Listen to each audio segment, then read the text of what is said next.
Merci, Monsieur le Président. Alors, Monsieur le Président, je voudrais revenir sur une question que j'ai posée en Chambre en novembre dernier, qui concernait les changements climatiques et dont je juge que la réponse de la ministre n'a pas été satisfaisante. À cet égard, je voudrais revenir un petit peu, faire un petit historique sur ce qui s'est passé depuis mon élection à la Chambre des communes en ce qui concerne la lutte au changement climatique. Tout d'abord, en 2011, comme vous savez, il y a eu quelque chose d'assez important qui s'est passé, c'est-à-dire que le gouvernement du Canada a décidé de se retirer du protocole de Kyoto et a décidé que maintenant, les cibles qu'ils allaient essayer d'atteindre seraient les cibles de Copenhague. Alors, depuis ce temps-là, Copenhague est la cible à atteindre. Mais il y a eu des gens qui ont commencé à poser des questions au gouvernement canadien. Par exemple, un rapport de la Table ronde nationale sur l'environnement et l'économie a dit en 2012 que le Canada n'atteindra pas sa cible. Et en fait, qu'il aurait de la difficulté même à atteindre 50 de sa cible pour 2020. Alors, par conséquent, la table ronde leur a mentionné au gouvernement canadien, aux conservateurs qui sont là présentement, il leur a dit il faut que vous entrepreniez des réformes beaucoup plus grandes et des actions beaucoup plus importantes si vous voulez atteindre vos faibles cibles. Parce qu'il faut bien expliquer, Monsieur le Président, c'est qu'avant, les cibles de 2011, c'était des cibles qui avaient quand même un certain aspect important. Et après, après 2011, les cibles de Copenhague sont des cibles très faible. Alors, ce n'est pas suffisant pour seulement éviter le 2 d'augmentation, de 2 degrés d'augmentation de la température moyenne de la Terre, à laquelle il ne faut pas, bien sûr, dépasser, sinon les changements seront irréversibles et très périlleux pour l'espèce humaine. Alors, qu'est-ce que le gouvernement conservateur a fait à ce moment-là? Et c'est bien simple. Ils ont dit la table ronde nationale sur l'économie et l'environnement, on va l'abolir, ça ne sert à rien.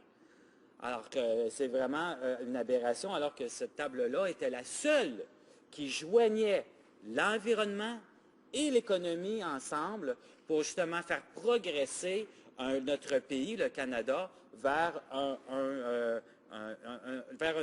une économie plus durable, vers la durabilité.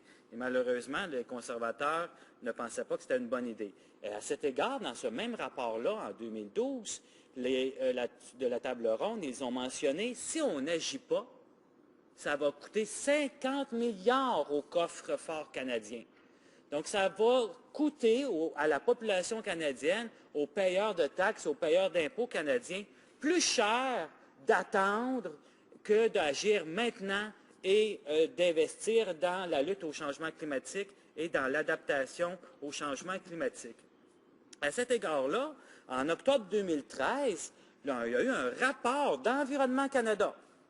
Donc, même Environnement Canada a sorti un rapport pour dire au gouvernement canadien et à la ministre de l'Environnement, vous n'atteindrez pas votre faible cible de Copenhague.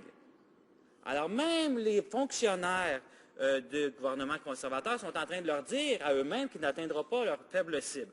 Et ils continuent à me dire, tout va bien, monsieur, ne vous inquiétez pas, il n'y a aucun problème. Alors, ce que moi je me demande, c'est et on attend encore les cibles pour, bien sûr, le gaz et le pétrole qu'on nous promet depuis le déluge. Alors, quand est-ce qu'on va avoir les cibles et quand est-ce qu'on va avoir des actions concrètes et plus nombreuses pour atteindre les faibles cibles de Copenhague et même faire mieux? Sinon, ça va être très désastreux pour le portefeuille des Canadiens et Canadiennes. Merci, Monsieur le Président. L'honorable secrétaire parlementaire du ministre de la Sécurité publique. Merci, Monsieur le Président. Le gouvernement prend très au sérieux les problèmes de changement climatique. Pour cette raison, nous mettons en place un plan de changement un plan global pour les changements climatiques au Canada et à l'étranger. Nous travaillons de façon constructive avec la communauté internationale à une nouvelle entente internationale sur les changements climatiques, comme l'en témoigne notre participation à la 19e conférence des partis tenue à Varsovie, en Pologne. Une nouvelle entente doit comprendre une approche globale au changement climatique en traitant de mesures d'adaptation et d'atténuation, et surtout il doit comprendre un engagement à agir de la part de tous les principaux émetteurs mondiaux de gaz à effet de serre. Au Canada, notre gouvernement met en œuvre une approche réglementaire secteur par secteur pour réduire les émissions, et cette approche donne des résultats. Nous avons commencé à mettre en œuvre ce plan en traitant deux des plus grandes sources d'émissions de gaz à effet de serre au pays, c'est-à-dire le transport et l'électricité. Dans le secteur des transports, nous avons collaboré avec les États-Unis pour mettre en place des normes d'émissions harmonisées pour les nouvelles automobiles à passagers et les camions légers pour les modèles jusqu'à 2016. Et nous avons publié des projets de règlement pour les années ultérieures. Grâce à cette réglementation, on prévoit d'ici 2025, que les véhicules de 2025 produiront 50% moins d'émissions de gaz à effet de serre que ceux de 2008.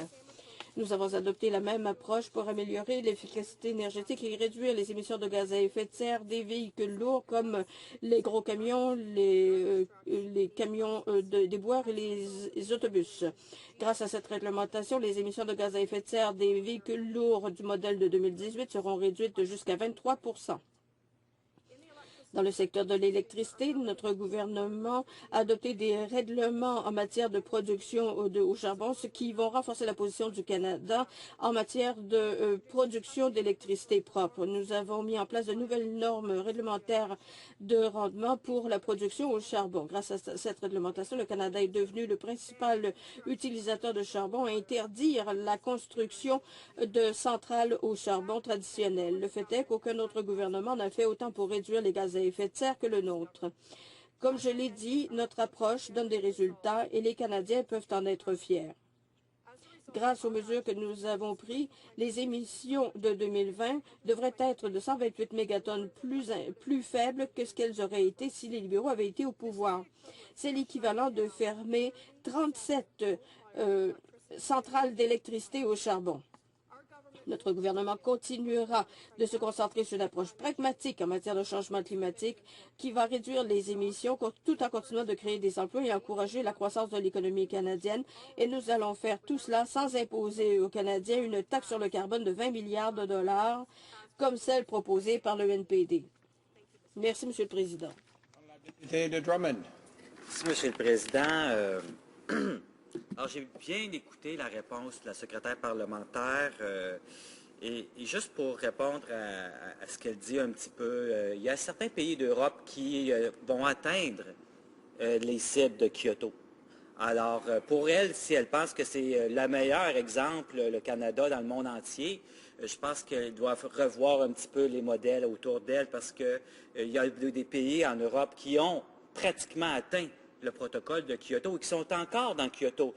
D'ailleurs, la honte, c'est que le Canada, c'est le premier pays signataire du protocole de Kyoto à s'y être retiré.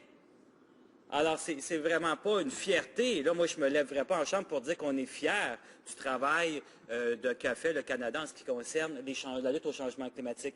L'autre chose que je mentionnais, c'est qu'il y a eu d'autres rapports. Il n'y a pas eu juste la table ronde, il n'y a pas juste eu la Banque mondiale, il y a eu plein de rapports. Il n'y a pas juste le rapport d'Environnement Canada, il y a eu plein de rapports qui ont dit que vous n'atteindrez pas vos faibles cibles, Monsieur le Président, qu'ils n'atteindront pas leurs faibles cibles de Copenhague.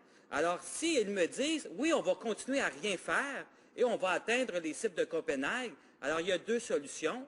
Soit que vous faites de la magie, puis vous allez faire ça par magie, et vous allez atteindre vos cibles, ou sinon, vous avez un plan secret et vous allez lutter contre les changements climatiques. Et j'aimerais le connaître, et je pense que la population canadienne aimerait le connaître parce que votre plan actuel ne fonctionne pas.